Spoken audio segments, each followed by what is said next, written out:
Welcome. In this short tutorial, I'll be showing you how to disable suggestions for posts you might like here on TikTok. Alright, if you found this video helpful, please leave a like and subscribe to the channel for more such tutorials. So first up, just gotta open up the TikTok app. Now go to your profile right here at the bottom right. Just tap on it. Now go to the top right and tap on the three horizontal lines. Okay, tap on it. Now in here in these options, just tap on settings and privacy. Tap on it.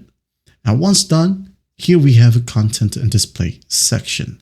Tap on notifications. Okay, if your notifications is turned on, just gotta scroll all the way down until you find the section called personalized post suggestions. Okay, now in here we have posts you might like. Okay, all you have to do is just turn this slider off. Just tap on it and it will be turned off.